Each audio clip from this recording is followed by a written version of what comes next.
ଆଜିର ପ୍ରଥମ ଖବର କେନ୍ଦ୍ରୀୟ କର୍ମଚାରୀ ଏବଂ ପେନ୍ସନଭୋଗୀଙ୍କ ପାଇଁ ବଡ଼ ଆଶ୍ୱସ୍ତିର ଖବର ଆସିଛି। ସରକାର ଶେଷରେ ଅଷ୍ଟମ ବେତନ କମିଶନର ପ୍ରକ୍ରିୟା ଆରମ୍ଭ କରିଛନ୍ତି। କ୍ୟାବିନେଟ୍ ସମ୍ପ୍ରତି ଏହାର ସନ୍ଦର୍ଭର ସର୍ତ୍ତାବଳୀ ଟିଓଆର୍କୁ ଅନୁମୋଦନ କରିଛି, ଯାହା କମିଶନର କାର୍ଯ୍ୟ ପାଇଁ ଦିଗ ଏବଂ ସମୟ ସୀମା ନିର୍ଦ୍ଧାରଣ କରେ। ଏହାର ଅର୍ଥ ହେଉଛି କର୍ମଚାରୀଙ୍କ ଦରମା, ମହଙ୍ଗା ଭତ୍ତା, ଡିଏ ଏବଂ ପେନ୍ସନ୍ ବୃଦ୍ଧି ପ୍ରକ୍ରିୟା ଅନୁଷ୍ଠାନିକ ଭାବରେ ଆରମ୍ଭ ହୋଇଛି। ଏହା ସିଧାସଳଖ ଦେଶର ପ୍ରାୟ 50 ଲକ୍ଷ କର୍ମଚାରୀ ଏବଂ 65 ଲକ୍ଷ ପେନ୍ସନଭୋଗୀଙ୍କୁ ଲାଭ ଦେବ। ଏହି ମୁହୂର୍ତ୍ତକୁ ସମସ୍ତ ଗତ କିଛି ମାସ ଧରି ଅପେକ୍ଷା କରିଥିଲେ। ଆସନ୍ତୁ ସରଳ ଭାଷାରେ ଅଷ୍ଟମ ବେତନ କମିଶନର ସହିତ ଜଡ଼ିତ ସମସ୍ତ ଗୁରୁତ୍ୱପୂର୍ଣ୍ଣ କଥା ଉପରେ ନଜର ପକାଇବା। ପ୍ରଥମେ ନୂତନ ବେତନ ଏବଂ ପେନ୍ସନର ହାର କେବେ ଲାଗୁ ହେବ ତାହା ବୁଝିବା। ସରକାର କମିଶନକୁ ଏହାର ରିପୋର୍ଟ ଦାଖଲ କରିବା ପାଇଁ 18 ମାସ ସମୟ ଦେଇଛନ୍ତି। ଆଶା କରାଯାଉଛି ଯଦି ରିପୋର୍ଟ ଠିକ୍ ସମୟରେ ଦାଖଲ ହୁଏ, ତେବେ ନୂତନ ଦରମା ଏବଂ ପେନ୍ସନ୍ ହାର ଜାନୁଆରୀ 1, 2024ରୁ ଲାଗୁ ହେବ। ଯଦିଓ କିଛି ମାସ ପରେ ଦେୟ ଆରମ୍ଭ ହେବ, କର୍ମଚାରୀ ଏବଂ ପେନ୍ସନଭୋଗୀମାନେ ମଧ୍ୟ ସେହି ସମୟ ପାଇଁ ବକେୟା ପାଇପାରିବେ। ପୂର୍ବତନ ସୁପ୍ରିମକୋର୍ଟ ବିଚାରପତି ଜଷ୍ଟିସ୍ ରଞ୍ଜନା ପ୍ରକାଶ ଦେଶାଇଙ୍କୁ କମିଶନର ମୁଖ୍ୟ ଭାବରେ ନିଯୁକ୍ତି କରାଯାଇଛି। ପ୍ରଫେସର ପୁଲକ ଘୋଷ ପାର୍ଟ ଟାଇମ୍ ମେମ୍ବର ଏବଂ ପଙ୍କଜ ଜୈନ ନମ୍ବର ସେକ୍ରେଟାରୀ ଭାବେ କାର୍ଯ୍ୟ କରିବେ। ଏହି ଦଳ 18 ମାସ ମଧ୍ୟରେ ଏକ ଗୁରୁତ୍ୱପୂର୍ଣ୍ଣ ସମ୍ପୂର୍ଣ୍ଣ ରିପୋର୍ଟ ପ୍ରସ୍ତୁତ କରିବେ। କର୍ମଚାରୀମାନଙ୍କ ମଧ୍ୟରେ ସବୁଠାରୁ ଚର୍ଚ୍ଚିତ ପ୍ରସଙ୍ଗ ହେଉଛି ଦରମା ଏବଂ ପେନ୍ସନ୍ ବୃଦ୍ଧି କେତେ ହେବ। ସରକାର ଏପର୍ଯ୍ୟନ୍ତ କୌଣସି ସରକାରୀ ସଂଖ୍ୟା ପ୍ରକାଶ କରିନାହାନ୍ତି, କିନ୍ତୁ ପୂର୍ବ ଧାରା ଆଧାରରେ ଦରମା ଏବଂ ପେନ୍ସନ୍ ପ୍ରାୟ 30%ରୁ 34% ବୃଦ୍ଧି ପାଇପାରେ। ପରବର୍ତ୍ତୀ ଖବର ନଭେମ୍ବର 10 ତାରିଖରେ ଦିଲ୍ଲୀରେ ଐତିହାସିକ ଲାଲକିଲ୍ଲା ନିକଟରେ ହୋଇଥିବା ବଡ଼ ଧରଣର କାର୍ ବୋମା ବିସ୍ଫୋରଣ ପଛର ରହସ୍ୟ ଶେଷରେ ଡିଏନ୍ଏ ପରୀକ୍ଷା ପରେ ଉନ୍ମୋଚିତ ହୋଇଛି। ତଦନ୍ତ ଏଜେନ୍ସିଗୁଡ଼ିକ ନିଶ୍ଚିତ କରିଛନ୍ତି ଯେ ଅପରାଧୀ ଥିଲେ କାଶ୍ମୀରର ଜଣେ ଡାକ୍ତରୀ ବୃତ୍ତିଗତ ଡାକ୍ତର ଉମର ଉନ୍ ନବୀ, ଯିଏ ବିସ୍ଫୋରଣରେ ମୃତ୍ୟୁବରଣ କରିଛନ୍ତି। ପରବର୍ତ୍ତୀ ଖବର ଦେଶରେ ପ୍ରତିଦିନ ଲକ୍ଷ ଲକ୍ଷ ଯାତ୍ରୀ ଟ୍ରେନ୍ରେ ଯାତ୍ରା କରନ୍ତି, ଯେଉଁମାନଙ୍କ ପାଇଁ ରେଳବାଇ ପ୍ରତିଦିନ ହଜାର ହଜାର ଟ୍ରେନ୍ ପରିଚାଳନା କରେ। ଏହି ବିପୁଳ ସଂଖ୍ୟକ ଯାତ୍ରୀ ବିଭିନ୍ନ ସମୟରେ ବିଭିନ୍ନ ପ୍ରକାର ଘଟଣାର ସମ୍ମୁଖୀନ ହେଉଛନ୍ତି। ସବୁଠାରୁ ସାଧାରଣ ଅଭିଯୋଗ ହେଉଛି ଟ୍ରେନ୍ରେ ଟ୍ରାନ୍ସଜେଣ୍ଡରଙ୍କ ଦ୍ୱାରା ନିର୍ଯାତନା। ସେମାନେ ପ୍ରାୟତଃ ଯାତ୍ରୀମାନଙ୍କଠାରୁ ଟଙ୍କା ଆଦାୟ କରନ୍ତି। ଯଦି ତୁମେ ମନା କର, ତେବେ ସେମାନେ ଅସମ୍ମାନଜନକ ବ୍ୟବହାର କରନ୍ତି କିମ୍ବା ତୁମକୁ ଭୟଭୀତ କରିବାକୁ ଚେଷ୍ଟା କରନ୍ତି। ଅଧିକାଂଶ ଲୋକ ଅସହଜ ହୋଇଯାଆନ୍ତି ଏବଂ ନୀରବ ରୁହନ୍ତି। କିନ୍ତୁ ଏବେ ଏହାକୁ ବୁଦ୍ଧିମାନ ଭାବରେ ମୁକାବିଲା କରିବାର ସମୟ।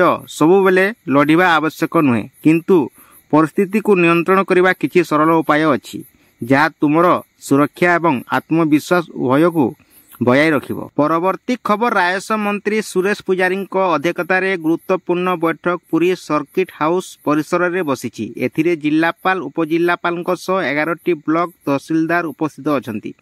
ସତ୍ୟବାଦୀ ବିଧାୟକ ଏବଂ ବ୍ରହ୍ମଗିରି ବିଧାୟକ ମଧ୍ୟ ଉପସ୍ଥିତ ଅଛନ୍ତି। ପୁରୀ ବାସିନ୍ଦାଙ୍କ ଜମିଜମା ସମସ୍ୟାର ସମାଧାନ ଉପରେ ବୈଠକରେ ଆଲୋଚନା ହୋଇଛି। ପରବର୍ତ୍ତୀ ଖବର ସୂତ୍ର ଅନୁସାରେ ଡିସେମ୍ବର 6 ତାରିଖରେ ଅଯୋଧ୍ୟାରେ ଏକ ଆତଙ୍କବାଦୀ ଆକ୍ରମଣ ଯୋଜନା କରାଯାଇଥିଲା। ଅଯୋଧ୍ୟାରେ ସିରିଜ ବିସ୍ଫୋରଣ ଯୋଜନା କରାଯାଇଥିଲା। ଉତ୍ତରପ୍ରଦେଶ ଅଯୋଧ୍ୟା ନମ୍ବର 1 ଟାର୍ଗେଟ ଥିଲା। ଜାତୀୟ ରାଜଧାନୀ ଦିଲ୍ଲୀରେ ସୋମବାର ହୋଇଥିବା ବିସ୍ଫୋରଣ ତଦନ୍ତ ଜାରି ରହିଛି। ଦୁର୍ଘଟଣାରେ 12 ଜଣଙ୍କର ମୃତ୍ୟୁ ହୋଇଥିବା ବେଳେ ଆଜି ସକାଳୁ ଆଉ ଜଣଙ୍କର ମୃତ୍ୟୁ ହୋଇଛି। ଫଳରେ ମୃତ୍ୟୁ ସଂଖ୍ୟା 13କୁ ବୃଦ୍ଧି ପାଇଛି ଏବଂ 20ରୁ ଅଧିକ ଆହତ ହୋଇଛନ୍ତି। ସେମାନଙ୍କ ମଧ୍ୟରୁ ଅନେକଙ୍କ ଅବସ୍ଥା ଗୁରୁତର ରହିଛି। ବିସ୍ଫୋରଣ ସହିତ ଜଡ଼ିତ ବହୁ ସଂଖ୍ୟକ ସନ୍ଦିଗ୍ଧକୁ ଗିରଫ କରାଯାଇଛି। ପରବର୍ତ୍ତୀ ଖବର ଆଜିର ପରିବର୍ତ୍ତିତ ଟେକ୍ନୋଲୋଜି ଯୁଗରେ ଅନଲାଇନ୍ ପେମେଣ୍ଟ ଦ୍ରୁତ ଗତିରେ ଲୋକପ୍ରିୟ ହେଉଛି। ଅନେକ ଦେଶ ନଗଦହୀନ ପେମେଣ୍ଟକୁ ପ୍ରୋତ୍ସାହିତ କରୁଛନ୍ତି। ତଥାପି ଭାରତ ସମେତ ଅନେକ ଦେଶରେ ଅନେକ ଲୋକ ଏବେ ବି ନଗଦ କାରବାର କରିବାକୁ ପସନ୍ଦ କରନ୍ତି।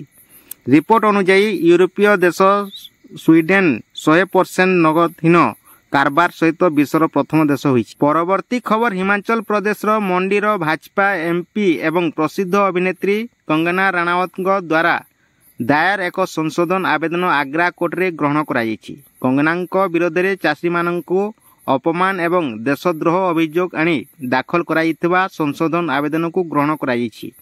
ପରବର୍ତ୍ତୀ ଶୁଣାଣି ନଭେମ୍ବର 29ରେ ଅନୁଷ୍ଠିତ ହେବ।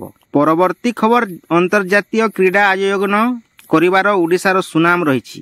କଟକ ବାରବାଟୀ ଷ୍ଟାଡିୟମରେ ପୂର୍ବରୁ ଅନେକ ଅନ୍ତର୍ଜାତୀୟ ମ୍ୟାଚ୍ ସୁବ୍ୟବସ୍ଥିତ ଭାବେ ଆୟୋଜନ କରାଯାଇଛି। ତେଣୁ ଆସନ୍ତା ଡିସେମ୍ବର 9ରେ ଭାରତରେ ଓ ଦକ୍ଷିଣ ଆଫ୍ରିକା ମଧ୍ୟରେ ହେବାକୁ ଥିବା ଅନ୍ତର୍ଜାତୀୟ T20 ମ୍ୟାଚ୍ ଯେପରି ସୁବ୍ୟବସ୍ଥିତ ଓ ସୁସଂଗଠିତ ଭାବେ ଆୟୋଜନ ହେବ, ସେଥିପାଇଁ ସମସ୍ତ ବ୍ୟବସ୍ଥାକୁ ତ୍ରୁଟି ଶୂନ୍ୟ ଭାବେ କାର୍ଯ୍ୟକାରୀ କରିବାକୁ ମୁଖ୍ୟମନ୍ତ୍ରୀ ମୋହନ ଚରଣ ମାଝୀ ବୁଧବାର ପରାମର୍ଶ ଦେଇଛନ୍ତି। ପରବର୍ତ୍ତୀ ଖବର ଓଡ଼ିଶା ଆଦର୍ଶ ବିଦ୍ୟାଳୟ ପ୍ରବେଶିକା ପରୀକ୍ଷା OAVET 2026 ଏବଂ ଓଡ଼ିଶା ଖଣି ଆଦର୍ଶ ବିଦ୍ୟାଳୟ ପ୍ରବେଶିକା ପରୀକ୍ଷା OMAVET 2026 ପାଇଁ ଅନଲାଇନ୍ ଫର୍ମ ପୂରଣ ଗୁରୁବାରଠାରୁ ଆରମ୍ଭ ହୋଇଛି।